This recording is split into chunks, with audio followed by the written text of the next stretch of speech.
गणानां त्वा गणपतिगुं हवामहे कविं कवीनामुपमश्रवस्तमं ज्येष्ठराजं ब्रह्मणां ब्रह्मणस्पत आनशृण्वन्नोतिभिः सीदसादनं श्रीमहागणाधिपतये नमः।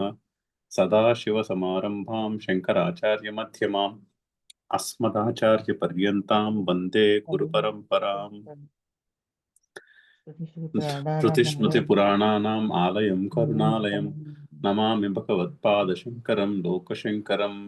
नारायणं नमस्कृत्य नरं चैव नरोत्तमं देवीं सरस्वतीं व्यासं ततो जयमुदीरयेत्। జయ గురుదేవ్. 34వ శ్లోకం చదువుతున్నాం. భాష్యం చదవాలి. శ్లోకం చదువుదాం ఒకసారి. ఇంద్రియస్యేంద్రియస్యార్థే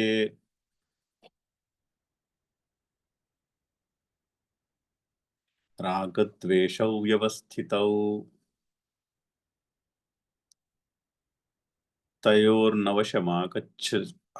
తయోర్నవశమాగచ్చేత్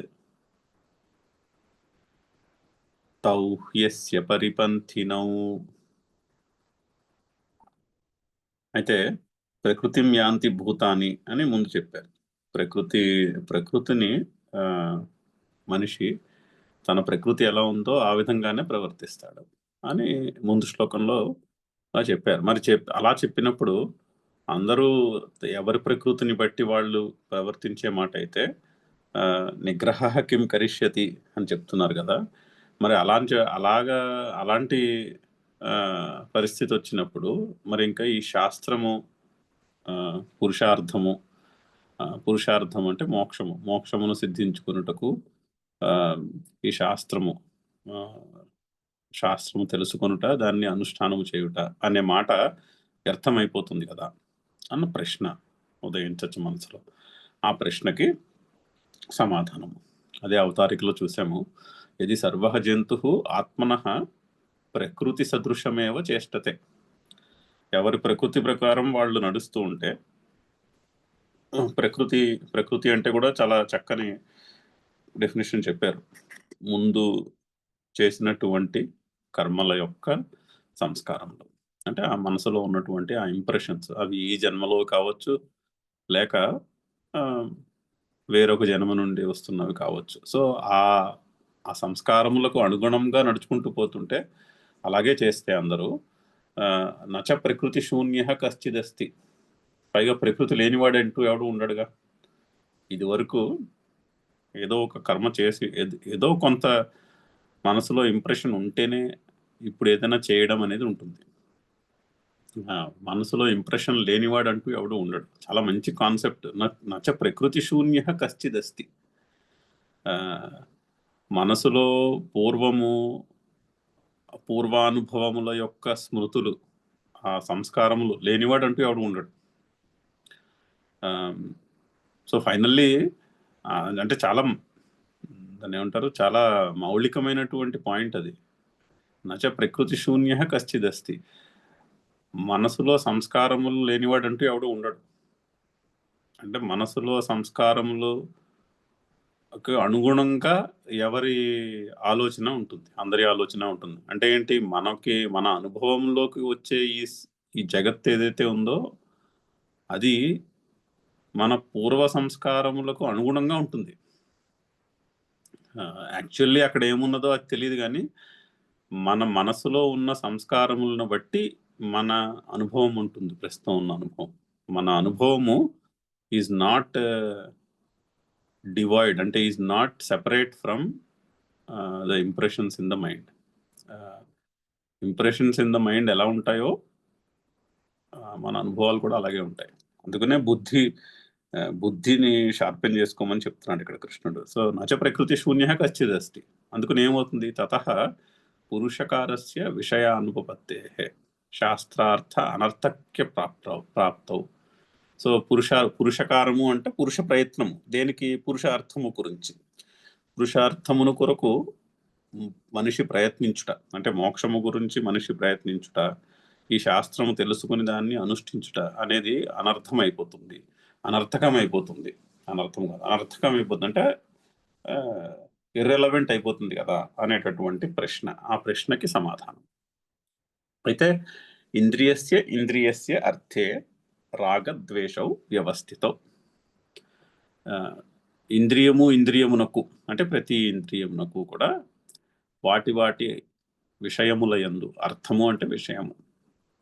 సో ఇంద్రియస్య ఇంద్రియస్య అర్థే రాగద్వేషౌ వ్యవస్థితౌ. రాగద్వేషములు ఉంటాయి, అవి సహజంగా ఉంటాయి. ప్రతి ఇంద్రియమునకు ఆ ఇంద్రియము యొక్క విషయం ఏదైతే ఉందో ఆ విషయము ఎడల రాగద్వేషములు ఉంటాయి. సో ఫర్ ఎగ్జాంపుల్ చూచే శక్తికి దృశ్యము ఎడల రాగద్వేషాలు ఉంటాయి. మంచి దృశ్యమును చూడాలి, చెడు దృశ్యమును చూడకూడదు ఫర్ ఎగ్జాంపుల్. అలాగే నాసికకు సువాసన దుర్వాసన ఎడల రాగద్వేషములు ఉంటాయి. ఆ విధంగా 5 ఇంద్రియములకు ఆ విషయముల ఎడల రాగద్వేషాలు ఉంటాయి. కానీ తయోహో న వశమాగచ్చేత్,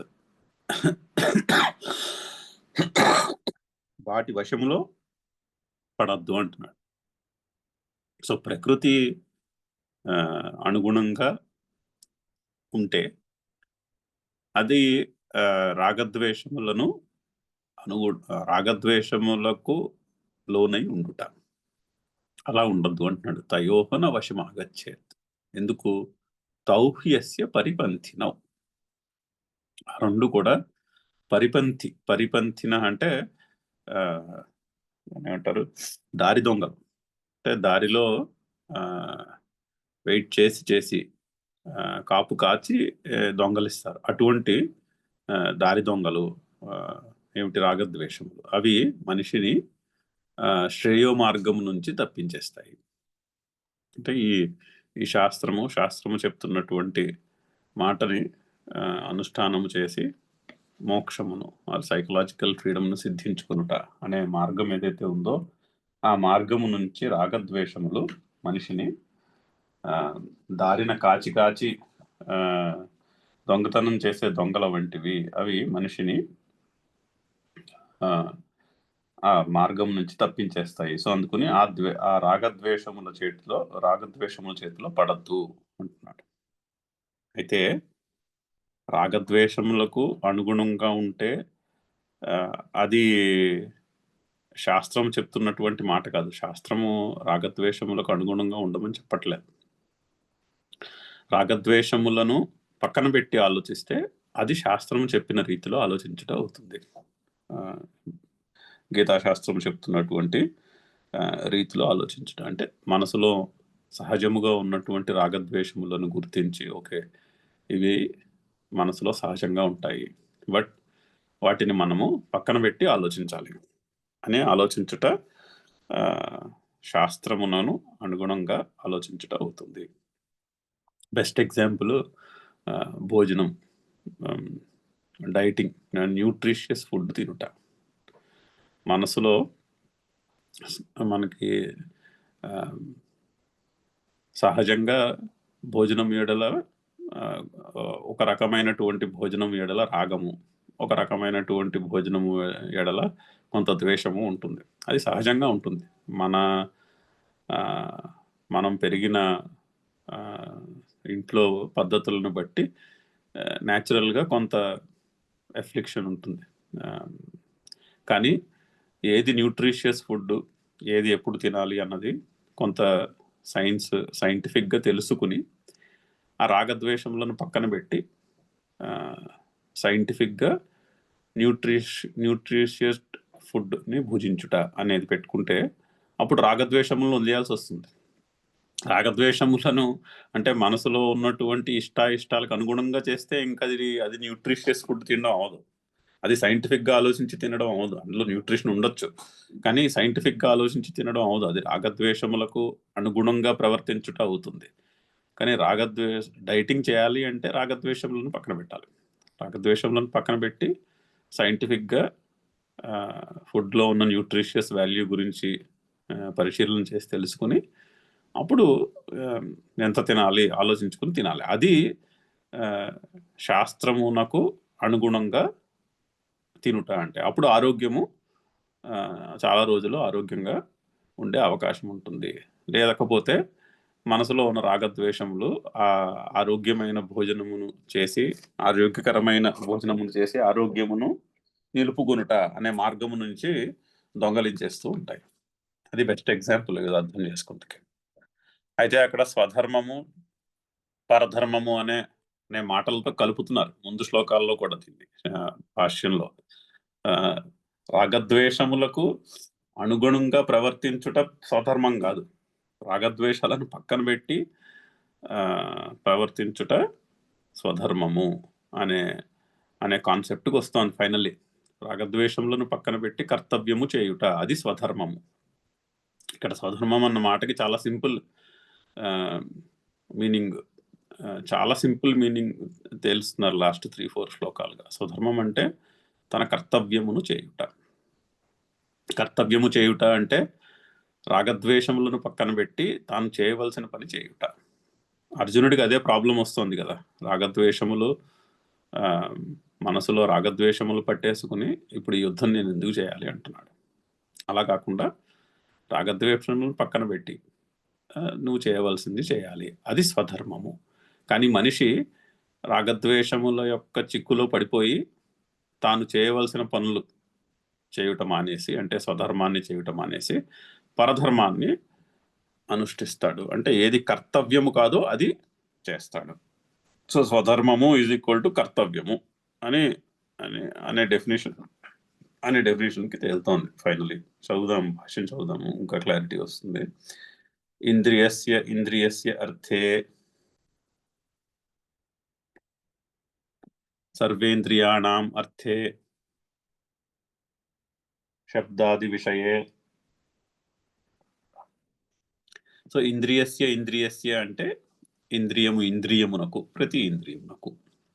సో ప్రతి ఇంద్రియము యొక్క అర్థే విషయమునందు, శబ్దాది విషయమునందు ఇష్టే రాగః అనిష్టే ద్వేషః ఇత్యేవం ప్రతీంద్రియార్థం రాగద్వేషౌ అవశ్యం భావినౌ. సో ఈ విధముగా ఈ ప్రతి ఇంద్రియమునకు కూడా వాటి విషయముల యందు ఇష్టము అంటే రాగము, ద్వేషం అంటే అనిష్టము, ఈ రెండు ప్రతి ఇంద్రియం యొక్క విషయమునందు రాగద్వేషములు అవశ్యం భావినం, అవి అవశ్యముగా ఉంటాయి. అంటే అవి సహజముగానే ఉంటాయి, వాటిని పోగొట్టలేము. ఆ రాగద్వేషాలు అవి పూర్వ స్మృతులను బట్టి వస్తాయి. అంటే ఇక్కడ జనులందరికీ కామన్గా ఉండేటటువంటి రాగద్వేషాలు ఉంటాయి. అంటే ఇంద్రియములు యొక్క శక్తులు కామన్ అందరిలోనూ ఒకే విధముగా ఉంటాయి ఇంద్రియం శక్తులు. సో అందుకని అందరి మనుషుల్లోనూ కూడా కొన్ని విషయాల్లో కొన్ని కామన్ సెట్ ఆఫ్ రాగద్వేషాలు ఉంటాయి. సో అవి అవశ్యం భావినం, అవి ప్రకృతి సిద్ధంగా ఉంటాయి. కానీ మరి అక్కడ శాస్త్రము చెప్పేది ఏమున్నది అని చెప్తున్నారు. తత్ర అయం పురుషకారస్య శాస్త్రార్థస్య చ విషయః ఉచ్యతే. అయితే మరి పురుష ప్రయత్నము దేని కొరకు చేయాలి, శాస్త్రం ఏమిటి చెప్తున్నది అన్న విషయము చెప్తున్నారు. తత్ర ఇక్కడ అంటే ఆ పరిస్థితి అలా ఉండంగా, అంటే ప్రతి ఇంద్రియమునకు కూడా వాటి విషయముల యందు రాగద్వేషములు సహజముగా ఉంటూనే ఉండగా, మరి పురుష ప్రయత్నమునకు శాస్త్రము చెప్పే విషయమునకు ఏమిటి అర్థము? ఏ విషయంలో మనిషి ప్రయత్నము చేయాలి, ఏ విషయంలో మనిషి ప్రయత్నాన్ని చేస్తే పురుషార్థం అనగా మోక్షమును సిద్ధించుకోగలడు అన్న విషయము మరి ఏమిటి చెప్తున్నారు ఇక్కడ విషయం అని క్లారిఫై చేస్తున్నాము అంటున్నారు. అని ఏమిటా విషయము? శాస్త్రార్థే ప్రవృత్తః పూర్వమేవ రాగద్వేషయోః వశం న ఆగచ్చేత్. శాస్త్రార్థే ప్రవృత్తః, శాస్త్రార్థమును అనుసరించి నడుస్తున్నవాడు, శాస్త్రము చెప్పినట్టు నడవడి ఉన్నది. అంటే ఏమిటి? పూర్వమేవ రాగద్వేషయోః వశం న ఆగచ్చేత్. ముందుగా రాగద్వేషముల వశములో పడకుండా, అంటే పూర్వమేవ రాగద్వేషయోః వశం న ఆగచ్చేత్. ముందుగా రాగద్వేషముల వశములో పడకుండా, అంటే పూర్వమేవ రాగద్వేషయోః వశం న ఆగచ్చేత్. ముందుగా రాగద్వేషముల వశములో ఉండకూడదు. సో డైటింగ్ చేస్తున్నాము అంటే రాగద్వేషముల భోజనము ఎడల ఉన్నటువంటి రాగద్వేషముల చిక్కులో లేమని అర్థం. రాగద్వేషముల చిక్కులో ఉన్నాము అంటే డైటింగ్ చేస్తున్నట్టు లెక్క కాదు. అది చాలా సింపుల్ డిస్టింక్షన్. భోజనము ఎడల ఉన్నటువంటి రాగద్వేషములను అనుసరించి భోంచేస్తుంటే not equal to dieting. Dieting చేస్తున్నాము అంటే భోజనము ఎడల ఉన్నటువంటి న్యాచురల్ ఎఫ్లిక్షన్స్ ఏవైతే ఉన్నాయో, రాగద్వేషాలు ఉన్నాయో వాటిని పక్కన పెట్టేసేయాలి. సో శాస్త్రార్థే ప్రవృత్త పూర్వమేవ రాగద్వేషయో వశం నాగచ్చే. చాలా చక్కని డెఫినేషన్. శాస్త్రార్థమును అనుసరించి ప్రవర్తించుట అనగానేమి అంటే మనసులో ఉన్న రాగద్వేషములను ఓ నిమిషం పక్కన పెట్టి పరిశీలించి ప్రవర్తించుట. ఎందుకు అలా చెప్తున్నారు ఆ డెఫినేషన్ అంటే యోహి పురుషస్య ప్రకృతి సా రాగద్వేష పురస్సరైవ. సో ఏదైతే మనిషి యొక్క ప్రకృతి ఉంటుందో అది రాగద్వేష పురస్సరముగానే అంటే ఎందుకంటే మరి ఇంద్రియ శక్తులకు వాటి విషయముల ఎడల రాగద్వేషములు సహజముగా ఉన్నాయి. సో యోహి పురుషస్య ప్రకృతి సా రాగద్వేష పురస్సరైవ. రాగద్వేషముల పురస్సరముగానే ఉంటుంది ప్రకృతి. ఏం చేస్తుంది ఉండి స్వకార్యే పురుషం ప్రవర్తయతి. తాను చేసే పనుల యందు మనిషిని ప్రవర్తింపచేస్తుంది. సహజముగా అలా ప్రవర్తింపచేస్తుంది. అలాగా రాగద్వేషముల పురస్సరముగానే ప్రవర్తన చేస్తే ఏం జరుగుతుంది? తదా స్వధర్మ పరిత్యాగ పరధర్మానుష్ఠానుంచ భవతి. సో రాగద్వేష పురస్సరముగా జీవితాన్ని గడిపితే స్వధర్మమును వదిలేసి పరధర్మమును అనుష్ఠించుట అనే పరిస్థితి ఏర్పడుతుంది. అది రాగద్వేషములు పురస్సరముగా ప్రవర్తించినంత కాలం గ్యారంటీగా స్వధర్మాన్ని వదిలేస్తాం. అంటే గ్యారంటీగా చేయవలసిన కర్తవ్యాన్ని వదిలేసి అనవసరమైన పనులు చేస్తాము. రాగద్వేషములు లౌకికమైనటువంటి విషయములు గురించి కావచ్చు, సంసారికమైనటువంటి విషయముల గురించి కావచ్చు, అలౌకికమైనటువంటి విషయముల ఎడల కావచ్చు, మతము చెప్పిన వాటి ఎడల కావచ్చు, స్వర్గము ఎడల కావచ్చు, పుణ్యము ఎడల కావచ్చు, దేని ఎడల రాగద్వేషములతో ప్రవర్తించినా కూడా స్వధర్మమును పరిత్యాగము చేయుట, పరధర్మాన్ని అనుష్ఠించుట అనే పరిస్థితి ఏర్పడుతుంది. ఎంత మౌలికమైనటువంటి డెఫినేషన్కి వచ్చిందో స్వధర్మము అంటే. సాధారణంగా ధర్మము అంటే మతము అని ఈక్వేట్ చేస్తారు. ఈక్వేట్ చేసి స్వధర్మం అనే మాటకు అర్థాన్ని చెప్తారు. కానీ అది చాలా సూపర్ఫిషియల్ డెఫినేషన్.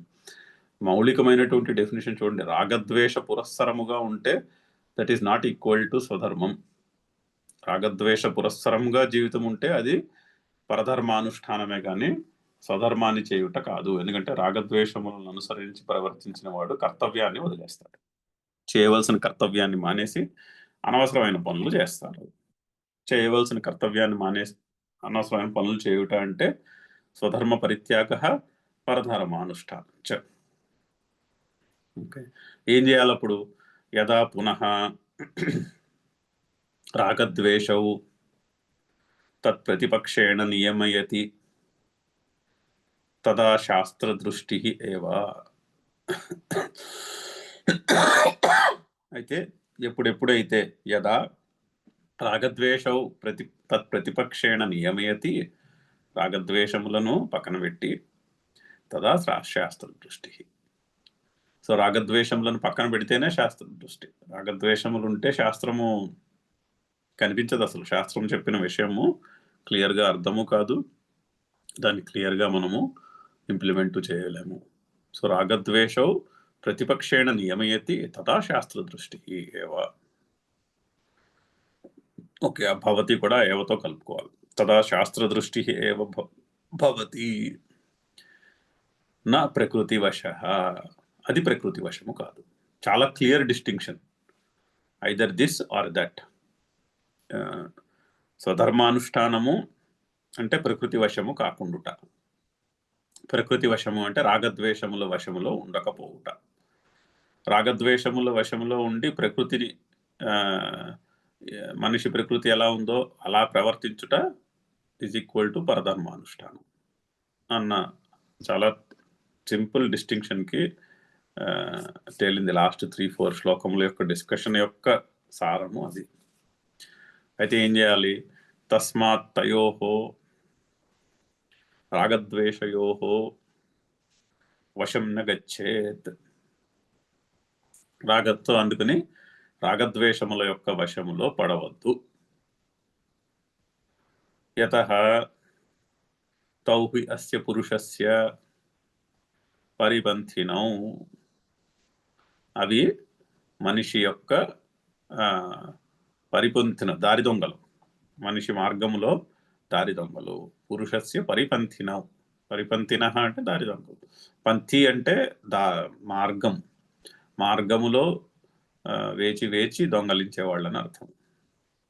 అంటే అదే క్లారిఫై చేస్తున్నారు. శ్రేయో మార్గస్య విఘ్నకర్తారౌ తస్కరౌ ఇవ ఇత్యర్థః. శ్రేయో మార్గము యొక్క విఘ్నకర్తలు, విఘ్నములు అంటే తస్కరులు అంటే దొంగలు, మనిషిని శ్రేయో మార్గము నుంచి తప్పించేసేటటువంటి దారి దొంగలు రాగద్వేషములు. సో వాటి నుంచి జాగ్రత్తగా ఉండాలి అని చెప్పాలి. చాలా చక్కని ఎక్స్ప్లెనేషన్. చదువుదాం శ్లోకము ఇంకొకసారి. ఇంద్రియస్యేంద్రియస్యార్థే రాగద్వేషౌ వ్యవస్థితౌ తయోర్నవశమాగచ్చేత్ తౌ హ్యస్య పరిపంథినౌ. 35వ శ్లోకం. శ్రేయాన్ స్వధర్మో విగుణః పరధర్మాత్ స్వనుష్ఠితాత్ స్వధర్మే నిధనం శ్రేయః పరధర్మో భయావహః. అవతారికి చూద్దాము.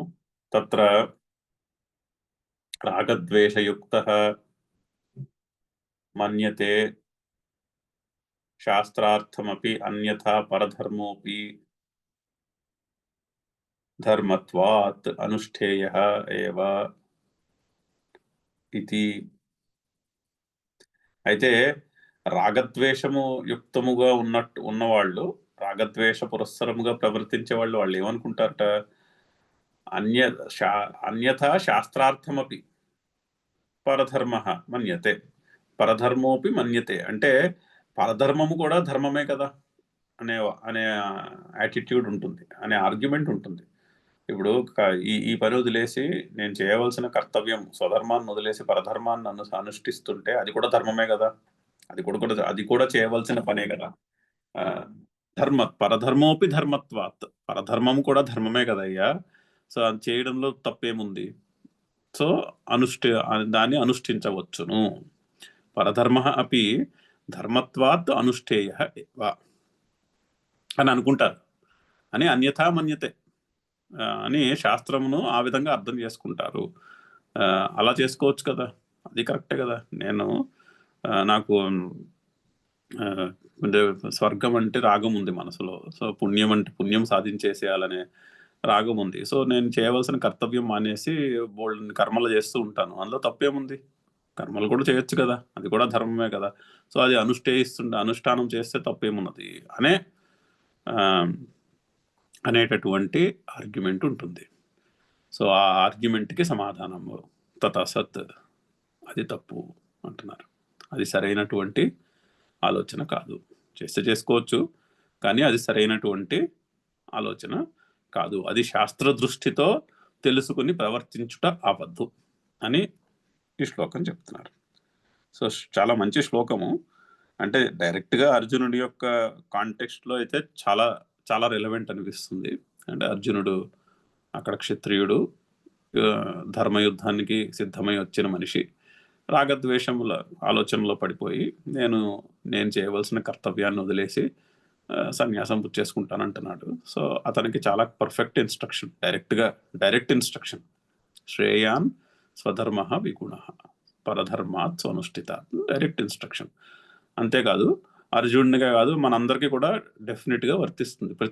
ప్రతి సిచ్యువేషన్లోనూ కూడా మనం ఈ శ్లోకాన్ని అన్వయించుకోగలం పరిశీలిస్తే. సో శ్రేయాన్ స్వధర్మ విగుణ అంటే విగుణము అయినా కూడా స్వధర్మమే శ్రేయము. అంటే గుణము లేకపోయినప్పటికీ కూడా స్వధర్మమే శ్రేయస్కరము. అంటే మనము రాగద్వేష పురస్సరంగా ఆలోచిస్తే స్వధర్మంలో గుణము లేనట్టు కనిపిస్తుంది. అక్కడికి అర్జునుడికి అలాగే కదా కనిపిస్తుంది. రాగద్వేష పురస్సరంగా ఆలోచిస్తున్నాడు అక్కడ. అందుకని తాను చేయవలసినటువంటి ధర్మయుద్ధములో గుణము అంటే అందులో మంచి ఏమున్నది అని కదా ఆర్గ్యుమెంట్. ఇప్పుడు ఈ యుద్ధం చేయడం వల్ల వచ్చినటువంటి లాభం ఏమున్నది? అందులో గుణం కనిపించట్లేదు, అందులో మంచి ఏం కనిపించట్లేదు. సో స్వధర్మంలో మంచి కనిపించకపోయినప్పటికీ అలా అర్థం చేసుకోవాలి. స్వధర్మ విగుణ అపి శ్రేయాన్, అలా అర్థం. అంటే స్వధర్మంలో మంచి కనిపించకపోయినప్పటికీ కూడా అదే మేలు. అంటే మంచి లేకున్నా కూడా అంటే కూడా మంచి కనపడకపోయినప్పటికీ కూడా, ఎందుకంటే అది ఆలోచన పద్ధతిని బట్టి ఉంటుంది. ఆలోచన రాగద్వేష పురస్సరంగా ఉంటే చేయవలసిన కర్తవ్యంలో ఒక్కోసారి ఇందులో ఏముంది మంచి అనిపిస్తుంది, ఇందులో గుణం ఏమున్నది అనిపిస్తుంది. అలా అనిపించినప్పటికీ కూడా స్వధర్మము చేయుటయే మంచిది. అంటే రాగద్వేషములను పక్కన పెట్టి ప్రవర్తించుటయే మంచిది అంటున్నారు. స్వధర్మ విగుణ శ్రేయాన్ పరధర్మాత్ స్వనుష్ఠితాత్, పరధర్మమును బాగా చక్కగా అనుష్ఠానము చేయుట కంటే, అంటే పరధర్మంలో గుణమున్నది అనుకుని పరధర్మాన్ని అనుష్ఠానము చేయుట కంటే స్వధర్మము గుణము లేకున్నట్టు అనిపించినప్పటికీ కూడా స్వధర్మము చేయుటయే మంచిది. ఇది మనకి ఇంగ్లీష్లో grass is greener on the other side అని ఉంటుంది. అంటే ఎప్పుడు కూడా దూరపు కొండలు నునుపు, ఎప్పుడు కూడా అవతలవాడి పరిస్థితి బాగుంది కదా అనిపిస్తుంది. ఇప్పుడు అకాడమీషియన్స్ని ఉద్యోగస్తులు ఉన్నారనుకోండి, అకాడమీషియన్స్కి ఏమనిపిస్తుంది? ఉద్యోగస్తుల పరిస్థితి బాగుంది అనిపిస్తుంది. ఉద్యోగస్తులకి ఏమనిపిస్తుంది? వాళ్ళు చక్కగా పెద్దగా ఏమి పని చేయక్కర్లేకుండానే వాళ్ళు ఏదో చక్కని లైఫ్ గడుపుతున్నారు కదా అనిపిస్తుంది, ఫర్ ఎగ్జాంపుల్. ఆ విధంగా ఇది మనకి ప్రతి క్షణము ఈ దూరపు కొండల నునుపు ఎదురవుతూనే ఉంటుంది జీవితంలో. సో అలా అనిపించినప్పటికీ కూడా స్వధర్మము అనుష్ఠించుటయే మేలు. పరధర్మము అంటే రాగద్వేషములు. అక్కడ స్వధర్మము అంటే క్లియర్గా పెట్టుకోవాలి డెఫినేషన్. స్వధర్మము ఈజ్ ఈక్వల్ టు రాగద్వేషములను పక్కన పెట్టి కర్తవ్యము చేయుట. ఆ రాగద్వేషములను పక్కన పెట్టి కర్తవ్యము చేయుటలో గుణము లేదుగా అనిపిస్తున్నప్పటికీ కూడా రాగద్వేష పురస్సరముగా పరధర్మాన్ని అంటే కర్తవ్యాన్ని మానేసి అనవసరమైన పనులు చేయుట కంటే కర్తవ్యము చేయుటయే మేలు. స్వధర్మే నిధనం శ్రేయ పరధర్మ భయావహ. స్వధర్మమునందు మరణించినా కూడా అదే మేలు. స్వధర్మమునందు మరణించుటయే మేలు. అంటే స్వధర్మము చేస్తూ ఒకవేళ యుద్ధం చేస్తూ మరణించాడు అనుకోండి, తన కర్తవ్యాన్ని చేస్తూ మరణించుటయే మేలు. స్వధర్మే నిధనం శ్రేయ పరధర్మ భయావహ. పరధర్మము భయాన్ని కలుగజేస్తుంది. పరధర్మానుష్ఠానంలో రాగద్వేష పురస్సరంగా ఉంటే జీవితము, రాగద్వేష పురస్సరంగా ఉన్న జీవితంలో ఎప్పుడూ భయాందోళనలే మిగులుతాయి. ఫైనల్లీ ఇష్టమైన పని జరుగుతుందో లేదో, ఆ ఇష్టమైనటువంటి ఫలము మిగులుతుందో లేదో, అది ఎన్నాళ్ళు ఉంటుందో, మళ్ళీ మారిపోతుందేమో, తర్వాత వేరే పరిస్థితి వచ్చేస్తుందేమో, అనవసరమైనటువంటి పరిస్థితులు కలిగిపోతాయేమో, అప్పుడు ఎంత టెన్షన్ పడిపోతామో, ఎంతసేపు ఈ భయాందోళనలోనే నడిచిపోతుంది. పరధర్మ భయావహ అంటే రాగద్వేష పురస్సరంగా ఉంటే జీవితంలో భయమే మిగులుతుంది. అది భయాందోళనలే మిగులుతాయి. మనం జాగ్రత్తగా పరిశీలిస్తే అది మనకి ఎదురుకుండా కొట్టొచ్చినట్టు కనిపిస్తూనే ఉంటుంది. జీవితము రాగద్వేష పురస్సరంగా గడిపితే భయాందోళనలే మిగులుతాయి. సో శ్రేయాన్ స్వధర్మ విగుణ స్వధర్మ శ్రేయాన్ పరధర్మాత్ దేనికంటే పరధర్మాత్ స్వనుష్ఠితాత్. పరధర్మంను చక్కగా అనుష్ఠించుట కంటే, అంటే రాగద్వేషం పురస్సరంగా చక్కగా రాగద్వేషములు చెప్పినట్టు పని చేయుట కంటే, రాగద్వేషాలని పక్కన పెట్టి కర్తవ్యము చేయుటలో గుణము లేదనిపిస్తున్నప్పటికీ అది ఏ మేలు. స్వధర్మే నిధనం శ్రేయ. స్వధర్మమునందు మరణించుటయే మేలు. ఎందుకు? పరధర్మము భయాన్ని కలుగు చేస్తుంది. పరధర్మో భయావహ. రాగద్వేష పురస్సరంగా ఉంటే మిగిలేది జీవితంలో భయాందోళననే అని చెప్తున్నారు. ఓకే, చదువుదాం ఒకసారి, భాష్యం మొదలు పెడదాము. శ్రేయాన్ ప్రశస్యతరః. శ్రేయము అంటే శ్రేయస్సు అంటే మంచిది అని. ఏమిటి? స్వధర్మ విగుణ అపి. అంటే స్వధర్మములో గుణము లేకున్నప్పటికీ, అంటే గుణము కనిపించకపోయినప్పటికీ అనుష్ఠీయమాన, అదే అనుష్ఠించుటకు తగినది.